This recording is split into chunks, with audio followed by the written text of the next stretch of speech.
Om Ajnanatimirandhasya Jnananjanisalakaya Chakshurunmilitam Yena Tasmai Shri Gurave Namaha. Nama Om Vishnupadaya Krishna Preshthaya Bhutale Śrīmate Bhaktivedanta Swami iti namine. Namaste Saraswati Deve Gauravani Pracharine Nirvishesha Shunyavadi Paschatya Desha Tarine Vancha Kalpatarubhyascha Kripa Sindhubhya Evacha Patitanam Pavanebhyo Vaishnavebhyo Namo Namaha. Jai Shri Krishna Chaitanya Prabhu Nityananda Shri Advaita Gadadhara Shrivasadi Gaura Bhakta Vrinda. Hare Krishna Krishna Krishna Hare Hare Hare Rama Rama Rama Hare Hare.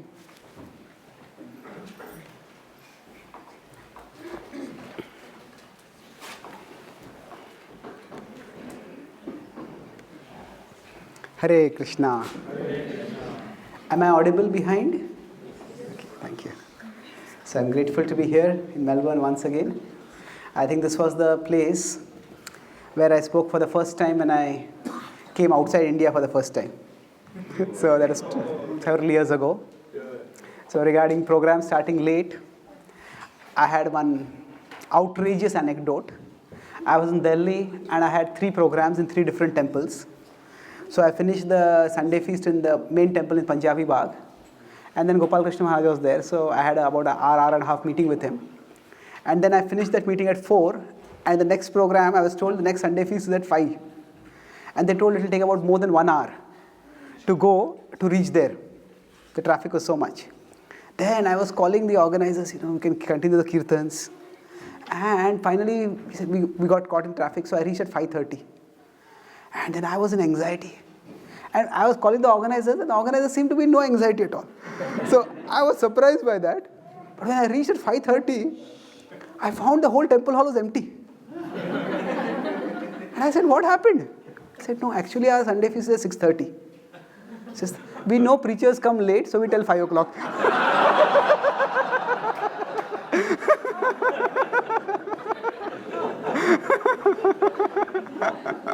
So half an hour is fine, but 1.5 hours is a bit too much, I thought.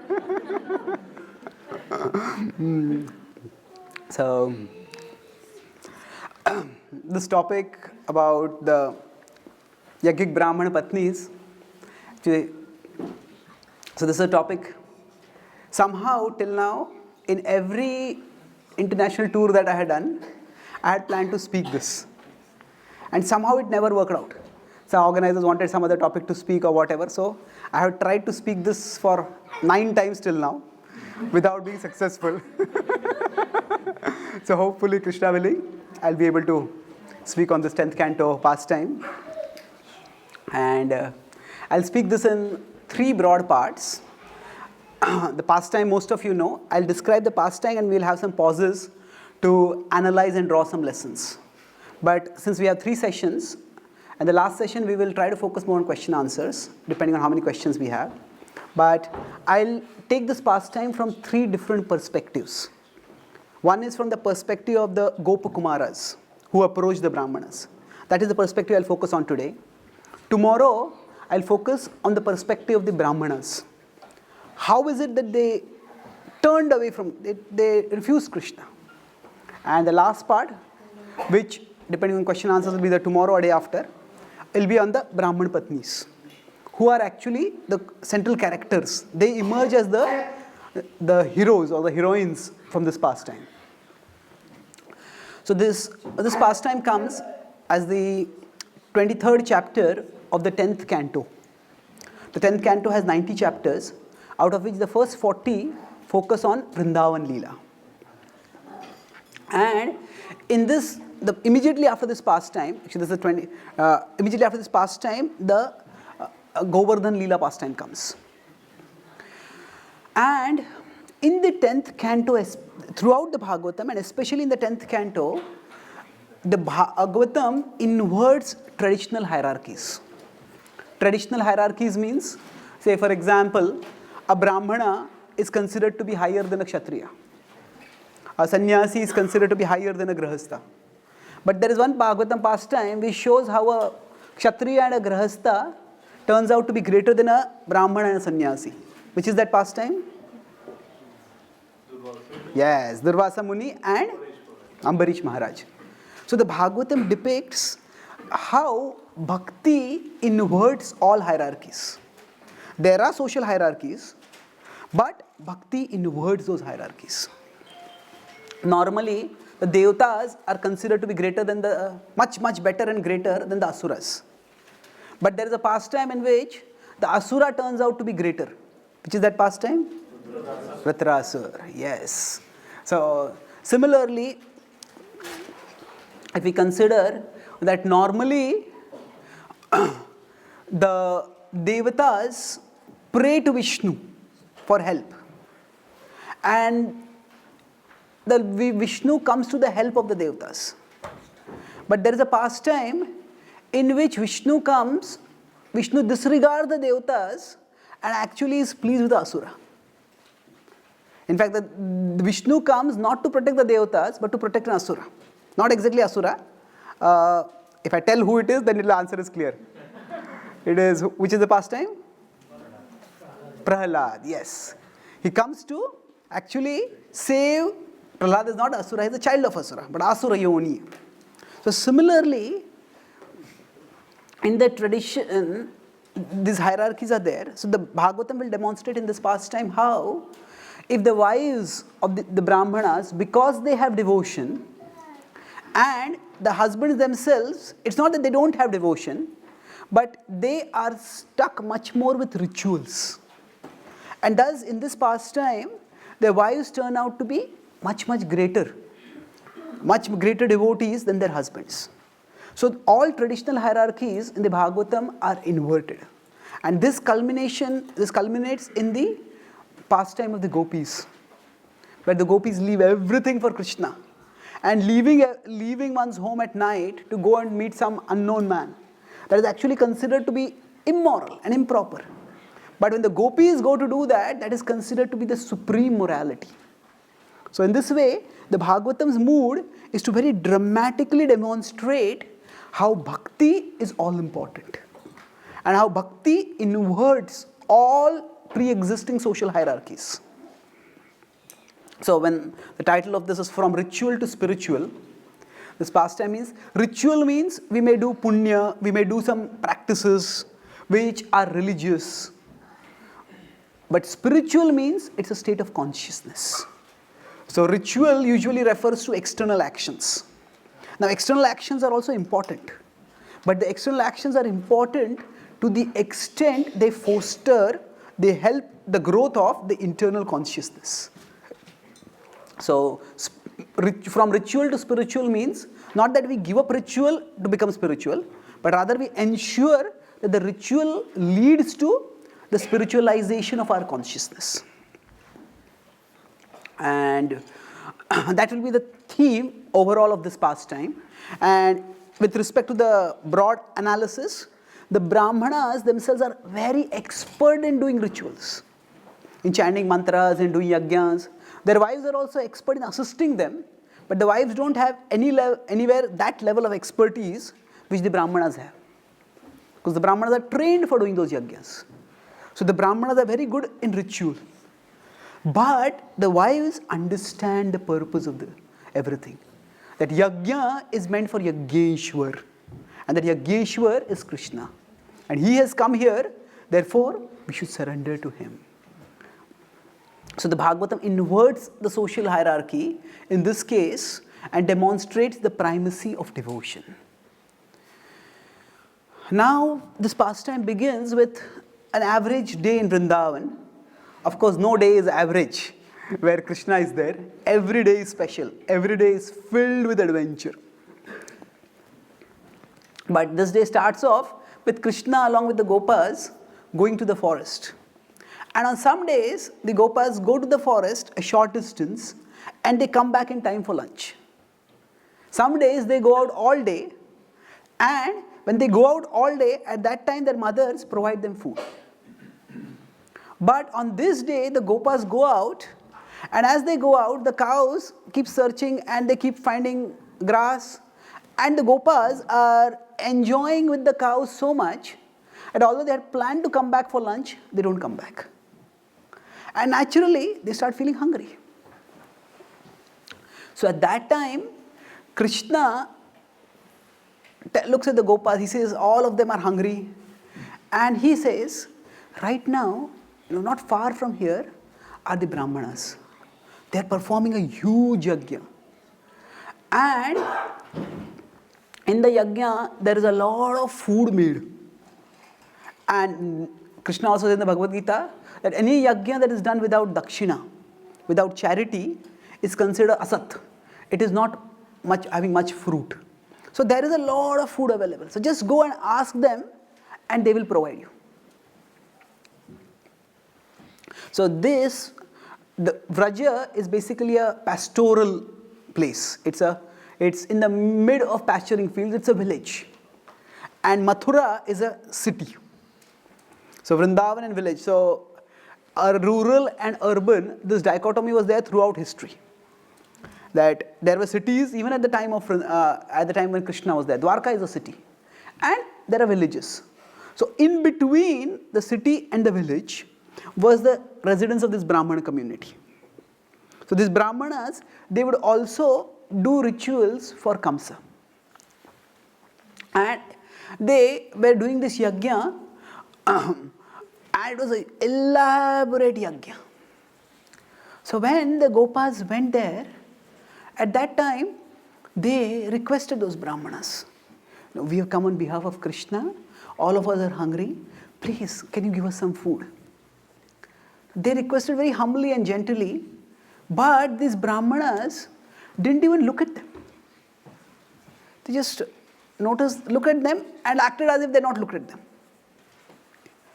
And these boys waited for some time, and then again they tried to talk, but these Brahmanas showed no interest at all. And then they said, actually Krishna has sent us, and Krishna is hungry. So here there was a very sweet service attitude. Krishna saw that the Gopas are hungry. But the Gopas think Krishna is hungry. And then, now the Gopas have come for food, and then they're not getting food. Then they start thinking what to do. Then they say, actually, there is the son of Vasudeva, who is Balram. He's also there. And he's also hungry. So please give us some food. So although they are young, they also understand the social hierarchies. So they start thinking, maybe the Brahmanas think we are Vaishyas. Why should we offer anything to the Vaishyas? I think Balram is a Kshatriya. Balram is a Kshatriya, and at least they should give some food to Balram, who is a Kshatriya. So they mention that. But they neglect even that. So at this point, the Vrajavasis, their understanding of Krishna comes into the picture. Or do the Vrajavasis know that Krishna is God, or do they not know that he is God? What do you think? They know? How many of you think they know that he is God? Okay. How many of you think that they don't know he is God? Okay. This is one answer where both are right. So, they know that Krishna is God, but that knowledge doesn't stay in the forefront of their consciousness. There are times when they offer prayers to Krishna also, but that is not at the forefront. The example given by our Acharyas is that the stars in the sky are present even in the daytime. But because the sun is so bright, the stars can't be seen. So similarly, here they compare that the stars are like the Aishwarya Gyan of Krishna. That Krishna is God. Krishna is Vishnu himself. All this knowledge is like the stars. They're star-like truths. But their love for Krishna is like the sun. And because the love for Krishna is so great, that the awareness of Krishna's divinity goes into the background. It is there, but it is not at the forefront. And we see this dynamic very beautifully in the Gopi Gita, where the gopis are praying to Krishna to please come back. The 5 chapters of the 10th canto, 29 to 33, are called the Rasa Panchadhyaya. And they are considered the zenith, the summit, the climax, the pinnacle of the Śrīmad Bhāgavatam. And this is like a 5-act play. Sometimes the play is there, you come on the stage, and then the curtains fall after one scene is over. Again the curtains open, another scene is there, like that. So the first stage is where Krishna plays the flute and calls the gopis. The second stage is where the gopis rush to the forest and they talk with Krishna. And as they're talking with Krishna, as the last dance is about to begin, the gopis disappear. Krishna disappears. And the gopis in agony search everywhere for Krishna, in frenzy. And finally when they can't find, they start calling him out, begging him to come through prayers. That is the 31st chapter. Very sweet and beautiful prayers. And 32nd chapter is where Krishna appears. And when he appears, the gopis are in ambivalence. Ambivalence means there are 2 different emotions going on. Now suppose there are parents and the child has run away from home. And then the parents, finally the child is found and the child comes back. Now at the one level, the parents are furious. How can you run away like this? How can you put us in anxiety like this? But at another level, the parents are afraid. If you get too angry, he may run away again. So they don't know what to do. They want to discipline the child, but they have to check their emotions. So the gopis are also in that situation. They're angry with Krishna. Oh, we left everything and came to you, and you left us. So they want to vent their anger to Krishna, but at the same time they are afraid Krishna may go away again. So what they do is they use a standard strategy. That is, ask questions in the third person. Krishna, what do you think about different kinds of lovers? Now, some lovers, if you love them, they reciprocate. Some lovers, to the extent you love them, they reciprocate much more. And some lovers, no matter how much you offer love, they never reciprocate. So what kind of lovers are the best? So now, indirectly, what are they doing? They say, Krishna, why are you acting like this third category of the lover? So it's a very indirect but clear form of criticism. Sometimes some people try to be politically correct while being socially incorrect. Now they want to criticize someone and they tell everything that person has done, but just don't mention the name. So they say, I never mentioned the name, but everybody understands who they are talking about. So the gopis, when they are talking like this, Krishna understands. So then Krishna replies and says, actually, your devotion for me is so great that I can never do anything to reciprocate with your love. Naparayeham. That I am indebted to you so much that I can never repay you. But he said, I went away not because I don't appreciate your love, but because I wanted to raise your love to a further intensity. And you have demonstrated your unbreakable love for me. And thus I am forever indebted to you. And in the last chapter, this is the 31st chapter, 27. This is the 32nd chapter. And the 33rd chapter is where the gopis and Krishna perform the rasa dance. So before this, why I am discussing this is, do the Vrajavasis know that Krishna is God? So Jiva Goswami explains that there are that all the verses that are there in the Gopi Gita, that each verse is composed by one gopi. And she is expressing her heart to Krishna, and she is also acting as a representative of the group. And by analyzing the characters of the various gopis, Ruju Goswami explains, this gopi has this emotion. So this prayer is sung by this gopi, this prayer is sung by this gopi. So it's quite esoteric. But for our relevance, the gopis exhibit both knowledge of Krishna's divinity and lack of knowledge of Krishna's divinity.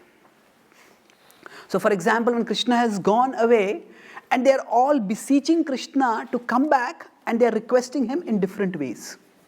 So they say in one prayer, Pranata Kamadam, Pranata Dehinam, Papa Karshanam, Trunacharanugam, Śrīniketanam, Panifanarpitam, Te Padambujam, Krunakucheshuna, Krundiruchayam. So they are glorifying the lotus feet of Krishna, and they say, Krishna, your lotus feet are so great that if anybody bows down to them, Papa Karshanam, all their sins will be destroyed. But still, wonder of wonders, those lotus feet which have such potency, what are they doing? Trunacharanugam, Śrīniketanam. They are going after the cows. They are serving the cows. And yet, despite doing such a menial activity, still they remain Śrīniketanam. They remain the abode of the goddess of fortune. And then, each of these prayers, if you understand, it is a call for Krishna to come back. And they say, Fanifanarpitam te padambujam. Krishna, you offered your lotus feet to the Fani. Who is the Fani? Kaliya. So they are in a poetic way saying, Krishna actually danced on Kaliya. Kaliya did not think it was an offering. It was a domination for him, like thunderbolt striking. But the gopis in a poetic way are saying, Krishna, you offered your lotus feet even to a snake like Kaliya. So please, why don't you offer those lotus feet to us? Please come back. Kunakucheshuna krundiruchayam. So here in this verse, it's clear that the gopis know that Krishna is God. And they know Krishna's lotus feet are so powerful that they can even crush Kaliya's venomous hoods. And yet, a few verses later, the same gopis pray that Nalina Sundaram Nathate Padam Shilatrunankurai Sidati Tina Kalilatam Manaha Kanta Gacchati. So they say, Nalina Sundaram, your lotus feet are softer and sweeter and more attractive than lotus flowers. They're tender like lotus flowers. Nathate Padam. Oh Master, those feet of yours, Shilatrunankurai, that in the forest of Vrindavan, when you're gone away from us, now you're barefoot. So the pebbles, the thorns, the branches, they will all be pricking your feet. And when we think of how your lotus feet will be scratched, that thought is ripping our heart apart. So please, Krishna, come back. So each of these prayers, if we see, the mood is, please come back. Please come back. So one is, please offer the lotus feet, which are so glorious, which you offered to somebody who is so inglorious also. But please come back and offer those lotus feet. Now, saying, Krishna, it is your lotus feet. If they get hurt, we can't bear it. So please come back. And they will conclude with, Krishna, your lotus feet are our only shelter. So please come back and give us shelter. Without them, we are lost. So the point I'm making here is that the gopis know that Krishna is so powerful, he is God, he can destroy our sinful reactions, he can subdue Kaliya. So that knowledge is there. But when they are thinking of serving Krishna, at that time, they don't think, oh, Krishna's lotus feet, what is going to happen to them? He can crush Kaliya. But no, they think that, Krishna, your lotus feet will be scratched by the thorns and pebbles of Vrindavan. So such is the nature of love. In love, we primarily focus on service. So the Vrajavasis, they know that Krishna is God, but because their desire to serve Krishna is so great, that awareness that Krishna is God goes into the background. And they just think, how best can I serve Krishna? So now Yashodama is often very anxious to give Krishna food at the right time.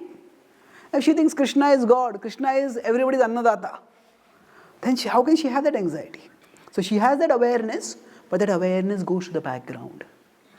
Similarly, for the Gopas now, when they have gone to seek food, at one level they are anxious. Krishna is hungry, we should provide him food. So they don't think that Krishna is God. They think Krishna is Gopal like us, he love him very much, and we can't bear to see him in any kind of pain. Therefore, we must get food somehow or the other.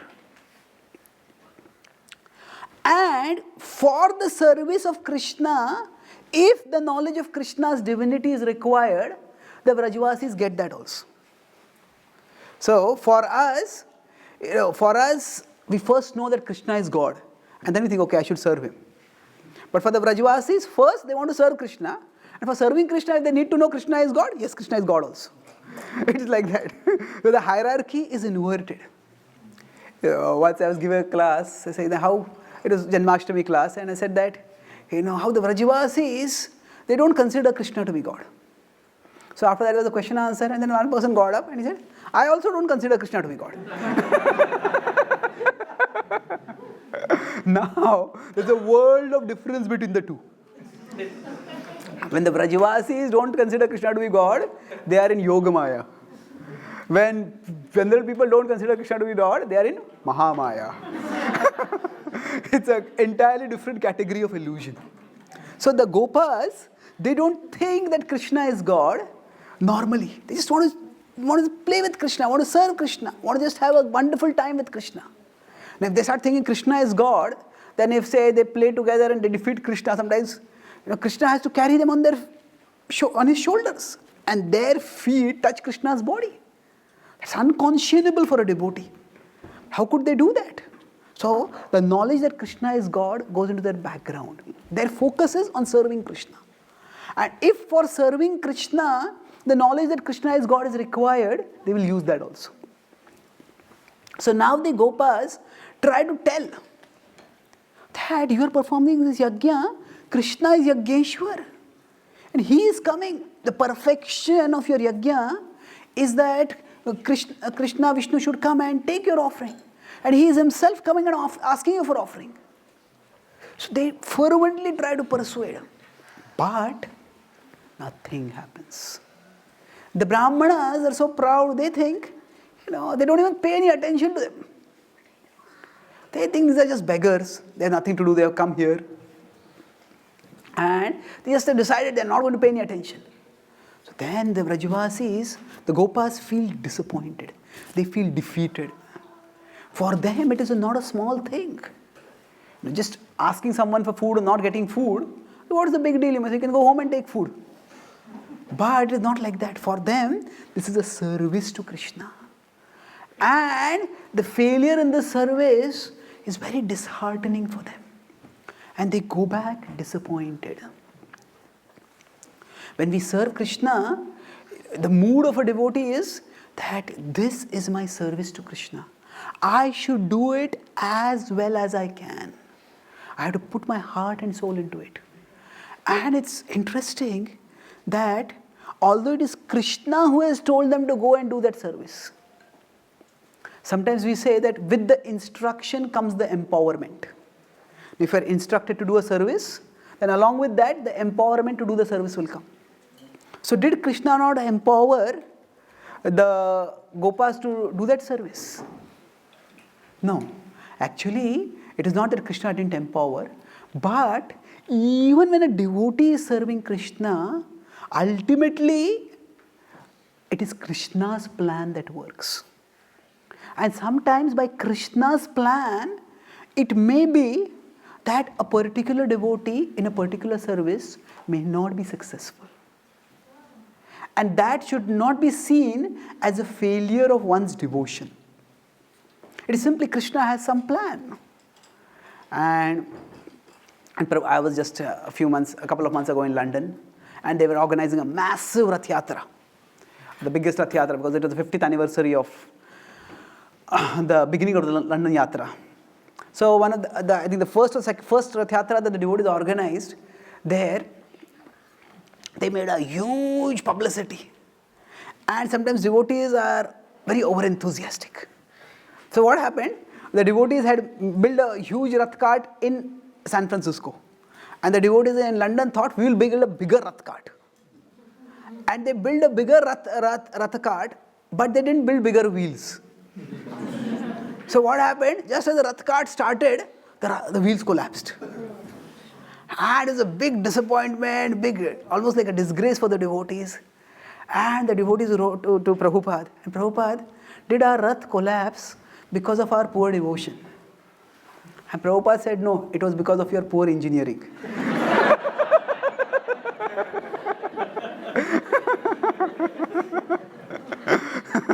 So sometimes, even when we are serving Krishna, if there are practical limits are not taken care of, there will be practical problems. So there is the transcendental principle, but there is also the practical execution of the principle. So it's not always that just because we are instructed to do a service, that means the service will be successful. Sometimes even devotees may face failure. And we have to accept that failure gracefully. That service itself may be a failure. The service attitude is never a failure. Krishna sees the service attitude and Krishna is pleased by that. But sometimes the service may not work out. Sometimes we may be told to do a service and we may not have the capacity to do it. I'm speaking in the morning Bhagavatams on Dhruv Maharaj's pastime. And tomorrow morning I'll be speaking about how Dhruv Maharaj actually negotiated with the spiritual master. His spiritual master gave one instruction, he said, no, I can't do this. So then he gave another level instruction. So similarly, we see that this mood that just because we are doing a service to Krishna doesn't necessarily mean the service has to be successful. Even if Krishna has personally instructed it. So when the service doesn't work out the way we plan it, what do we do? So the Gopals go back disappointed. And when they go back disappointed to Krishna, at that time, they tell, we tried our best, but they didn't even pay any attention to us. Then Krishna solaces them. And Krishna says that actually, this is the way of begging. He says, when we are beggars, we cannot be demanders. He says, when we ask for something in alms, sometimes the charity will be given, sometimes it will not be given. And we have to accept it. When we endeavor, sometimes success will be there, sometimes failure will be there. So to the extent we stay equipoised in success and in failure, to that extent we grow in life. Now there are goals and there are purposes. Goals are external. I may set this goal. No, I want to distribute this many books. I want to cook this many items for this festival. I want to do this. We can set external goals. And goals are good to set because they inspire us with some excitement. Oh, I can do this. I can do that for Krishna. We all have the mode of passion within us. And setting goals channels that mode of passion in bhakti. However, goals are external. And sometimes they may be successful. We may achieve those goals and sometimes we may not achieve those goals. So what different from goals is purpose. Purpose is something internal to us. So our purpose is, I'm going to serve Krishna. My goal is, in this service, I want to achieve this. So sometimes the goal may not be fulfilled. But if we are living according to purpose, we will grow. Prabhupada himself set so many goals. When he started the Back to Godhead magazine in India, his dream was, one day he wanted this magazine to become bigger than the biggest magazines in India. And actually after a few years, what to speak of it becoming bigger, he had to close it down. When Prabhupada started the League of Devotees, he planned that it would have branches all over the world. And within a few months, what happened? The only branch got closed down. So, Prabhupada was not attached to the goals. He was attached to the purpose. The purpose is, I am going to serve Krishna. How exactly I serve Krishna? That will vary according to time, place, circumstance. So, as devotees, we need to be purpose-driven, not goal-driven. If we get too attached to goals, this applies not just to our spiritual life, but even to our material life. If we get too attached to goals, I want to get this, I want to get that. And if it doesn't come, then we feel disheartened. We feel as if all my endeavors have gone in vain. But if you are purpose driven, my purpose is to serve Krishna in this way. My purpose is to learn this skill. Suppose somebody wants to distribute books for Krishna. We set a target, I'll distribute this many books. But the important thing is to get the courage to speak about Krishna, to connect people with Krishna, to inspire people to come closer to Krishna. That, and to ourselves, most importantly, go closer to Krishna by trying to share Krishna with others. That is our purpose. And that purpose can always be fulfilled. That purpose does not depend on any externals. The success of the goals depends on externals. And sometimes the externals work out, sometimes the externals don't work out. But if we are true to our purpose, so whatever service it is, if I am making garlands for Krishna, I am raising my children for Krishna, my purpose is to offer the best service. Now, whether the garlands are offered to this deity or that deity, whether the garlands are offered on this day or that day, what happens with the garlands exactly, that may not be our control. Whether our children really become devotees or not, that's not in our control. But if we are goal-driven, we become dependent on externals and then we become disheartened. But if we are purpose-driven, then no matter what externals come, we persevere. So I was in America, I was in Silicon Valley, and first time it happened in my as life as a traveling preacher, 4 days I had the same topic to speak on. So I spoke in Google, Salesforce, Intel, and Stanford. So it's 4 successive days, big places they were.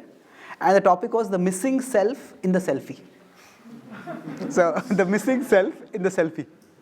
I spoke that yesterday also at the, which one? Latrobe University. Yeah, Latrobe University. So anyway, when I spoke there, actually more or less, every time when we speak, there's a little variation on what we speak. But around 70-80% of the content was same. And I got a very striking realization. The first program, there were a good number of people and we had nice question answers. The program went off quite well. The second program, I spoke more of the same content, and the audience was as if looking at me as if I was speaking some strange language. Sometimes I try to make a joke and then the audience doesn't laugh. Then instead of the audience not laughing, we feel like crying. No, what's going on? So it is as if I just couldn't connect with the audience at all. And the third program that I did, it was a little better. So some people were very interested, but some people were just waiting. It's like some audience is looking at the door, and some audience is looking at the watch, and some in the audience is looking at the speaker. So it was like that. And the last program in Stanford was amazing. Throughout the audience was laughing and cheering, and it went off a wonderful program. Now, there is this verse in the first canto, Tadvai Dhanus. So Arjuna says, I am the same Arjuna, I have the same bow, it's the same chariot, I have the same arrows, but nothing is happening. So it is almost like that. I more or less as the same person, I'm speaking more or less the same content, but the response from the audience was completely different on all the 4 days. So going from barely tolerating to enthusiastically appreciating. So that was a very striking experience which helped me realize that we are not the doers. That is, we have to do our part, but ultimately it is Krishna who is present in the hearts of the audience. Prabhupada prays that, oh Krishna, please make my words understandable to them. In the Markine Bhagavad Dharma, he prays that, please make my words understandable. So, if we are goal-driven, then if people are not connecting, people are not appreciating, then what is the use of speaking? But if you are purpose-driven, then yes, some days people connect, some days people don't connect. But our purpose is to try to glorify Krishna. And when we have this attitude, then ups and downs will come, but we will stay steadily focused. So I'll conclude with the one point, then we can have question answers. That determination means to keep our intention above our emotion. All of us have emotions. Sometimes I feel like doing this, sometimes I don't feel like doing it. So our emotions will come and go. Determination means we keep our intention above our emotion. That whether I feel like doing it or I don't feel like doing it, I will persevere. And how do we do this? That comes when our intention comes from something bigger than our emotions. There was a Nobel laureate author. He was asked, do you write every day or do you write only when you are inspired? He said, I write only when I am inspired, and I ensure that I am inspired every morning at 9 a.m.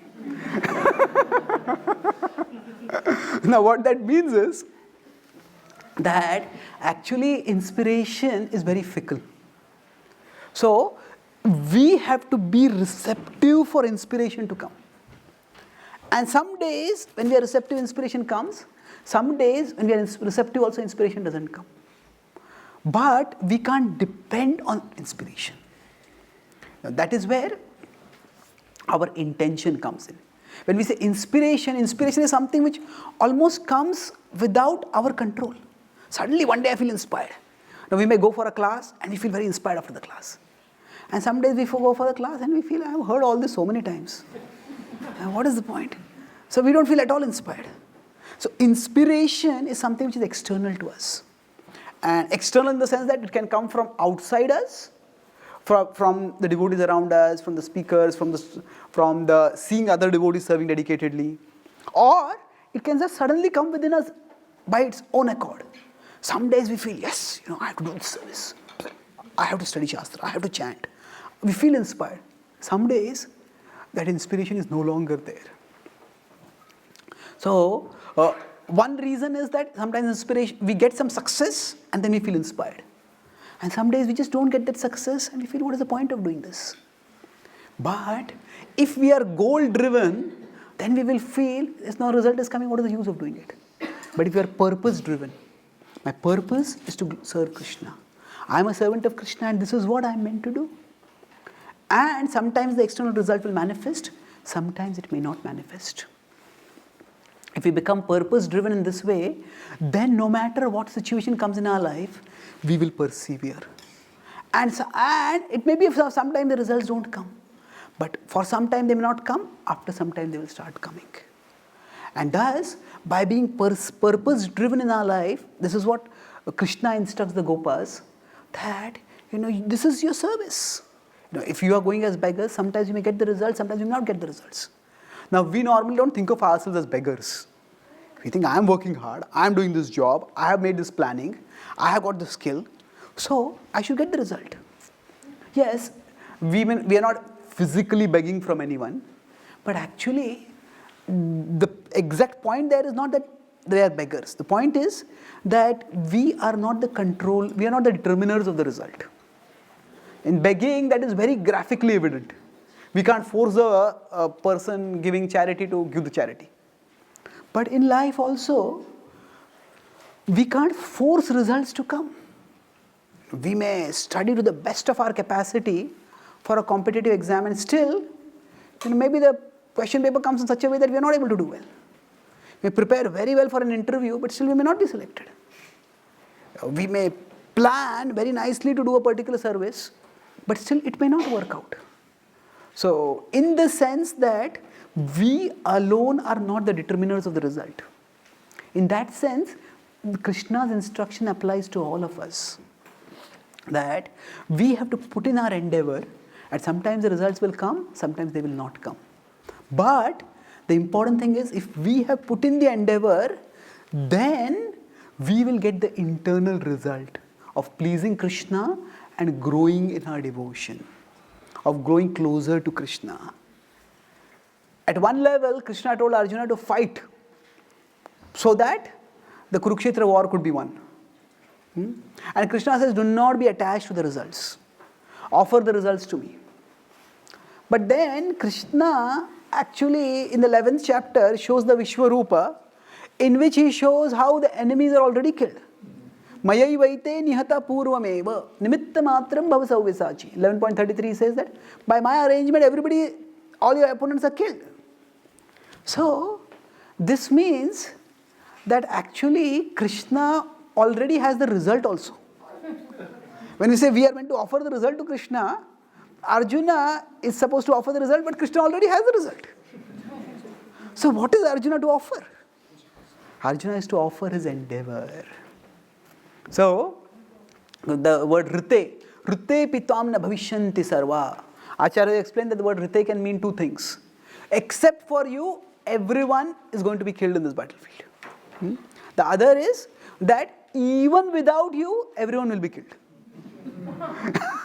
That means one is that you will be victorious and everybody else is going to perish. The other is, even if you don't fight, still you could say, in today's parlance, the match is fixed. So, Krishna has arranged for the results. So, all that we can do is endeavor. And actually, this understanding is very empowering. Because the world judges us based on the results. We study very hard. But somehow, say if you study for a graduate degree 3 years and then in the 4th year there is a crisis in our family and we are not able to complete our degree. Then the world will say you just don't have a degree. The world is not going to care for that. The world judges us by the results. But our Lord judges us by our endeavors. And in that sense, the world judges us by things which are not in our control. And that's we can say is unfair. But Krishna sees our heart, he sees our endeavor. And in that sense, understanding that we can be purpose-driven and that we can please Krishna simply by our endeavor is very empowering. It helps us to see that actually whatever situation life sends my way, I can still keep growing in my bhakti. I can still keep growing towards Krishna. And ultimately Krishna will bring good out. And what will be that good? We'll see in a future class. How actually the brahmana patnis come and they give lavish amounts of food to all the gopas. So they get also what they're looking for. But Krishna has his own plan, which will be revealed in due course. So I'll summarize. I spoke about the Yogic Brahmana pastime. I started by how the Bhagavatam inverts traditional hierarchies. Durvasa Muni is shown to be lower than than Ambarish. Or Vritarasura is shown to be higher than Indra. Prahalad is shown to be greater than all the Devatas. Similarly, the Yogic Brahmana Patnis are shown to be greater than the Yogic Brahmanas. And how does all this inversion happen? Because of devotion. So where devotion is there, then that makes all other hierarchies irrelevant.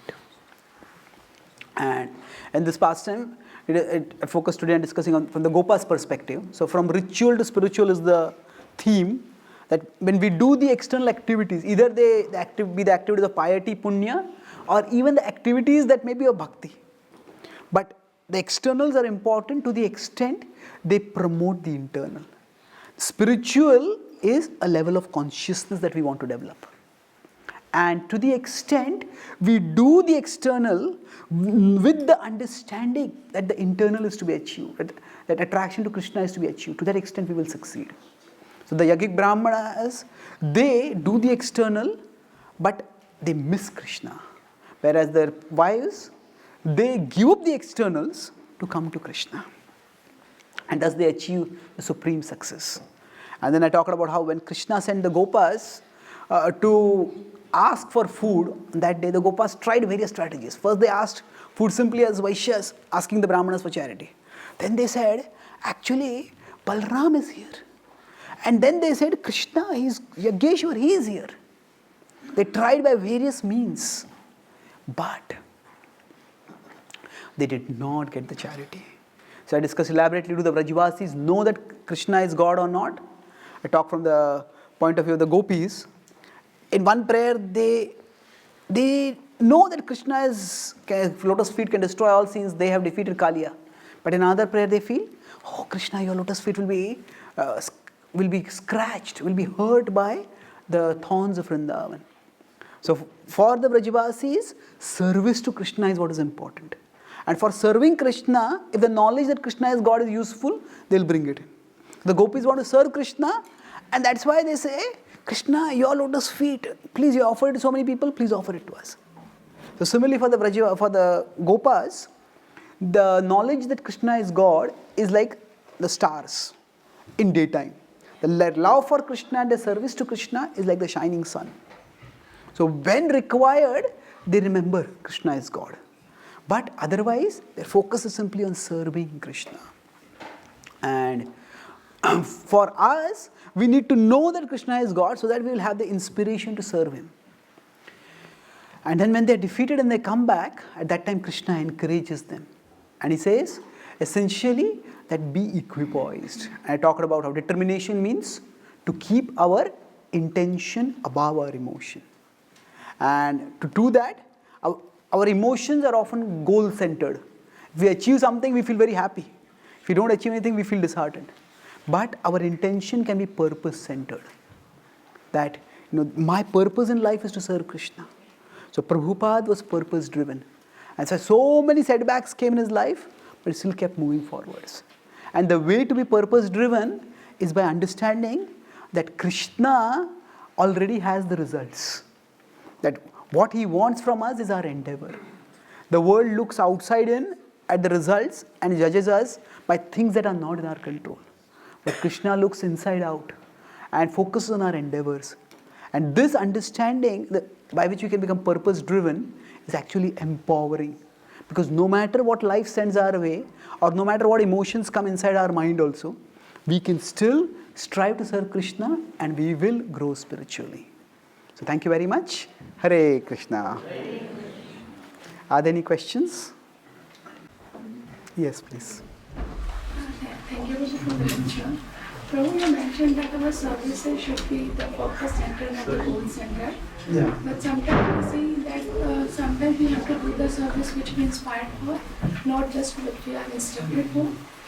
Sometimes when we work for devotee with not a good, but at the point of spending the time in the kitchen, why not do some other services at the same time? So how can we relate? Okay.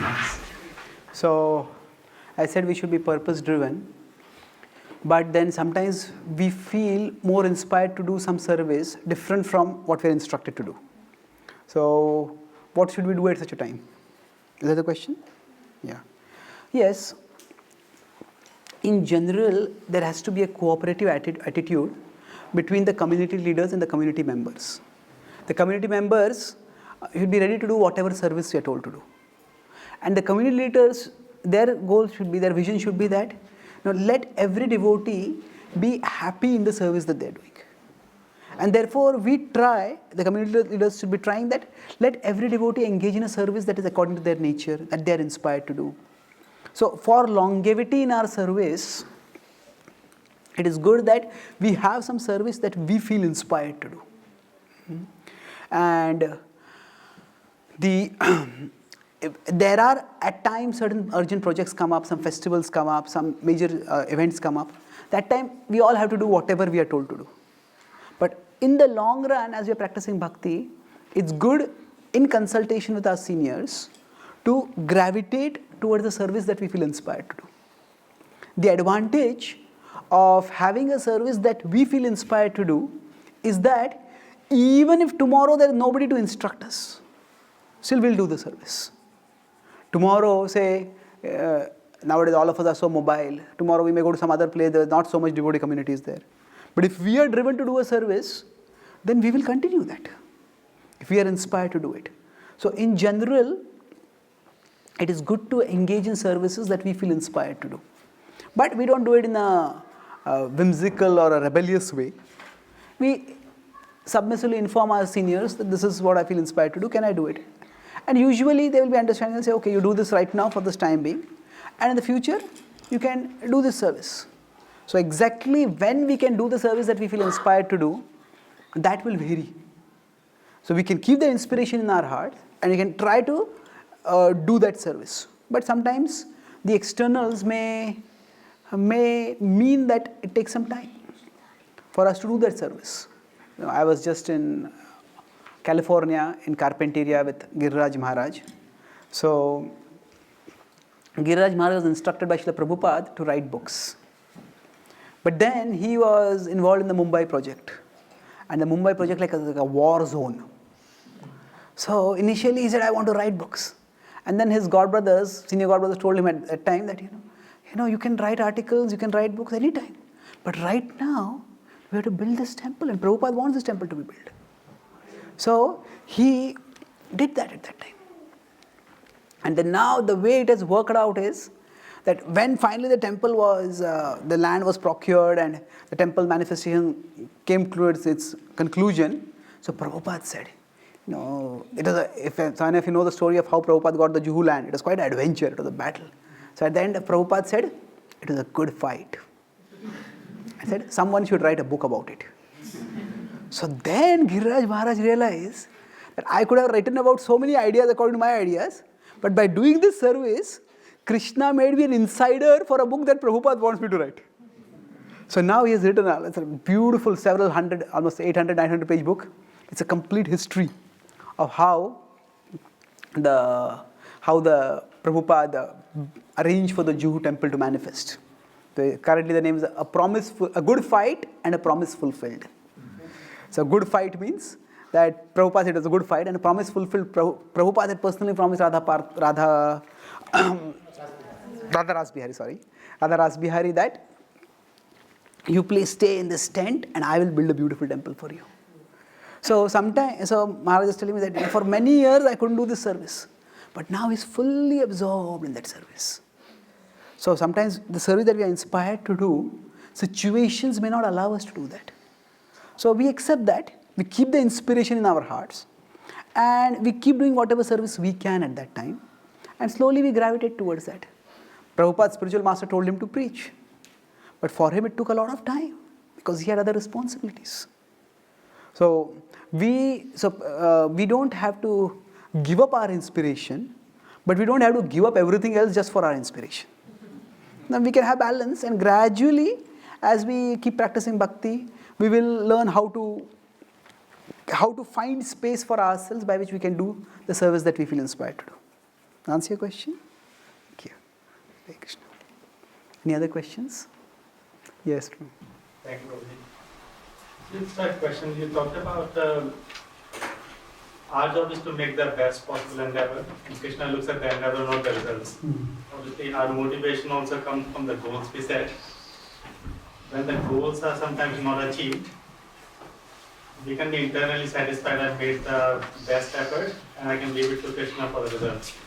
But at times you also get a feeling, maybe I should have tried differently, maybe the effort was not 100%. You can always find those arguments that maybe because the effort I endeavor was not good enough on my side, and I could have done differently or more to achieve that.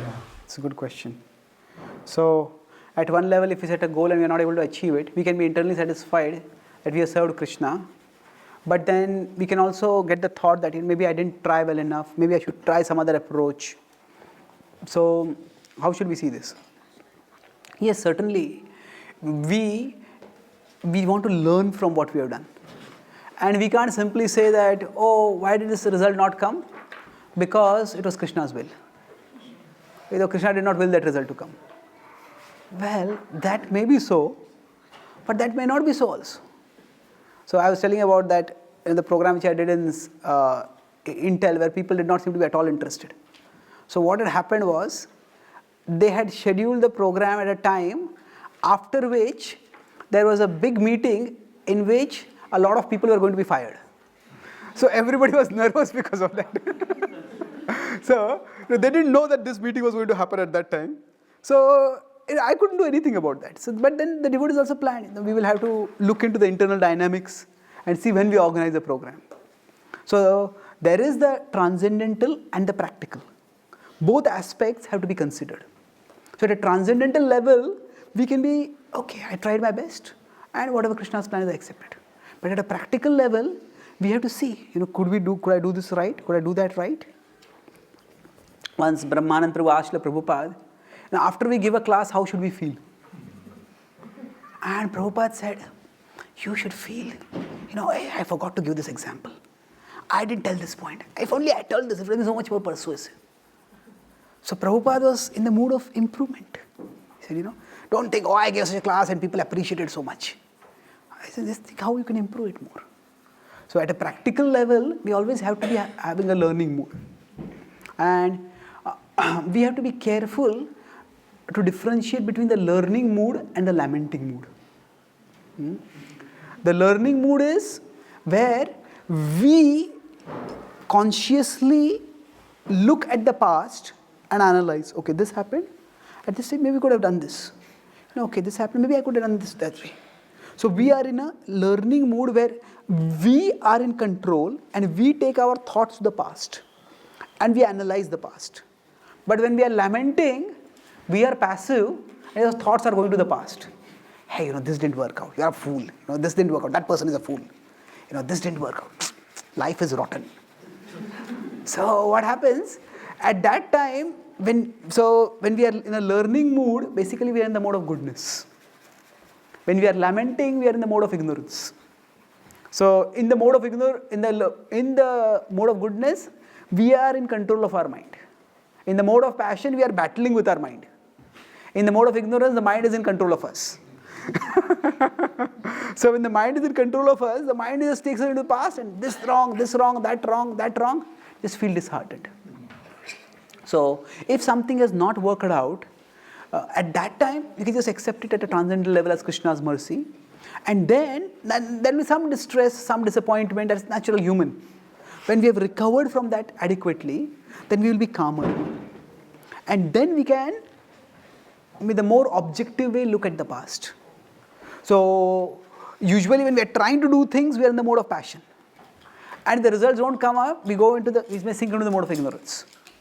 So that's why if we do something and the result doesn't come, if we try to first bring ourselves to goodness, pray to Krishna, read some Shastra, calm ourselves down, then look at the past.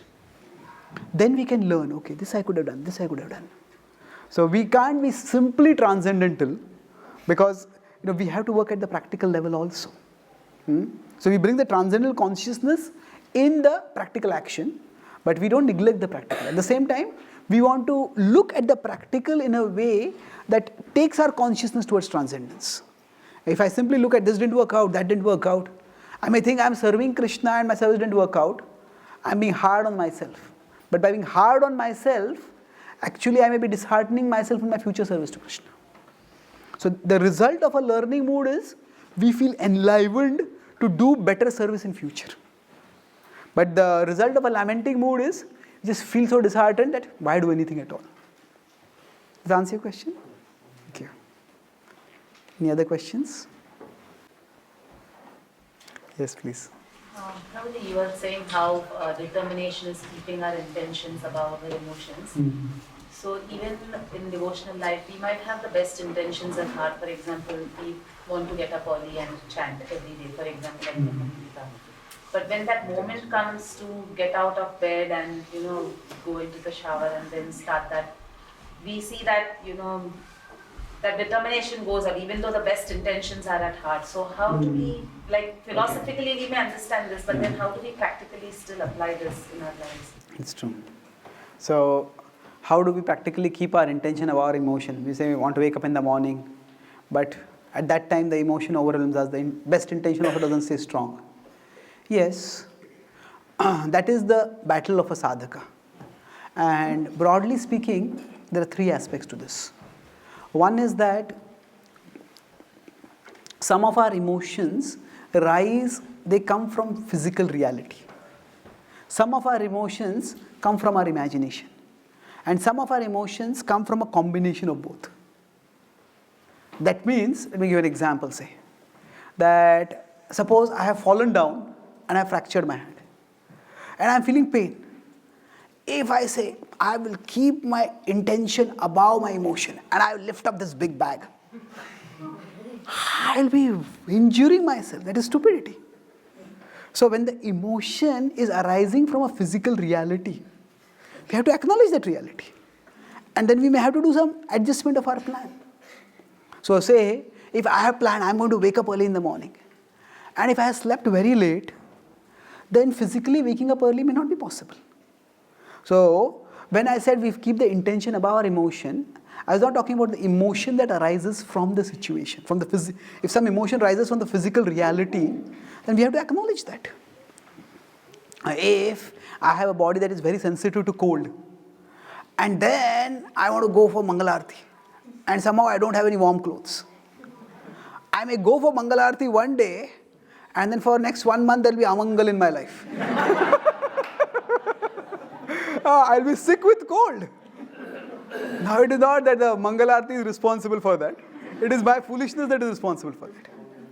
So when some emotion is arising from a physical situation that is difficult, that is actually there, then that emotion cannot be simply neglected.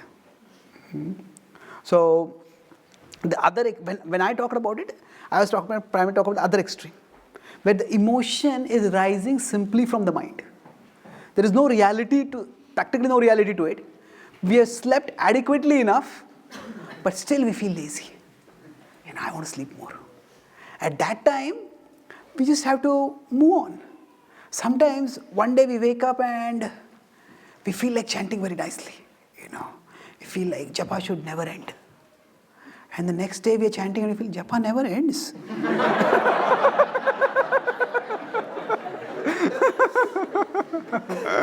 So, now in this case, there is no physical stimulus to this, no physical cause to this. This emotion is just rising from the mind. So when the emotion has no basis in physical reality, that means it's just a mood swing. And then that is the emotion that needs to be resisted. Most often, our emotions are neither of these two extremes. They don't arise only from the mind, and they don't arise only from the body. So arising from the mind, maybe sometimes the child wants attention, and the child falls down and starts crying. Actually, nothing has happened, but the child just wants attention. So some people are hypochondriacs. They pretend to be sick so that they will get some attention. So that's the kind of emotion which is unhealthy, and that emotion is something to be avoided. By that emotion, if we give in to that emotion, then we cheat ourselves of our potential to do positive things. Now, most often, our emotion arises from a combination of the physical and the mental. Say, if I am very sensitive about punctuality, and somebody doesn't come on time. Now, the fact is they are not come on time, and that will annoy anyone. But because I am very sensitive about punctuality, I become wild. So in this case, my emotion has come both from the situation as well as from my particular disposition. And because of that, I may overreact to it. So some reaction may be required, or some response may be required if the person is coming late. But I might be overreacting. So then I will have to moderate.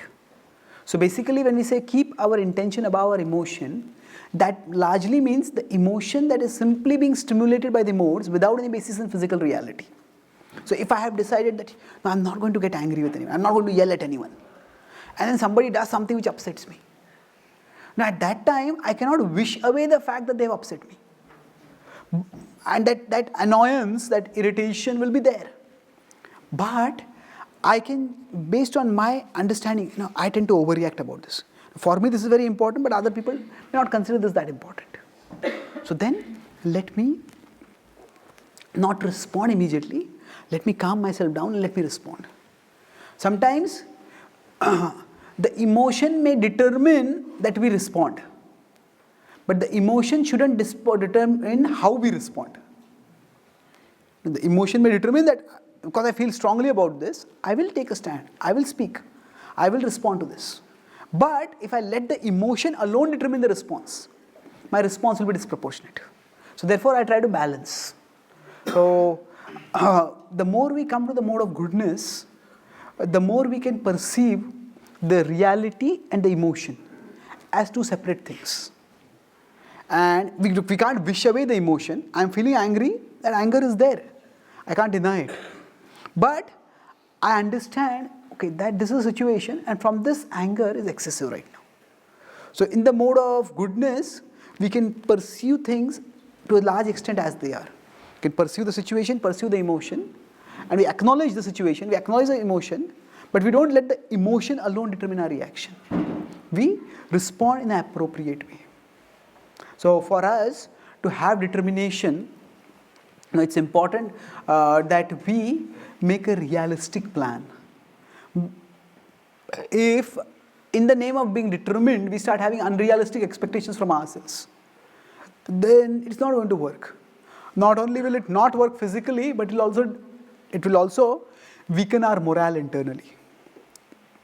So when we make a determination, it has to be based on assessment of the reality and acknowledgement that when these things change, maybe I'll have to do some adjustment. So if I decide that, okay, I want to read Bhagavatam every day. I want to read at least half an hour every day. Now that is a good determination. But sometimes life just becomes so busy, and for to speak of half an hour, we don't have enough few minutes. Then we may plan, okay, if I can't read half an hour every day, I will read 3.5 hours in a week. Some days I'll read more. So some days we may not be able to read at all. So basically, when we make a determination also, we have to have some acknowledgement of the dynamics of real life. And then we adjust. Okay, how best can I execute this determination? So we don't have to consider determination in terms of like I have to follow this path. It's like when the Ganga wants to go to the ocean, there is a path. But if somehow there is a blockage in the path, the purpose of the Ganga is not to take the path. The purpose of the Ganga is to get to the destination. So if this path is blocked, the Ganga will find some other way and get to the destination. So our determination should not be just, I'll do this. Okay, my determination should be, these are the purposes I want to achieve. And if this doesn't work, I can take this course. So determination should be to the purpose of flowing to the ocean, not necessarily to take a particular path to get to the ocean. Does that answer your question? Thank you. So thank you very much. Srila Prabhupada ki, Gaur Bhakta Vrinda ki, Nitai Gaur Premanande.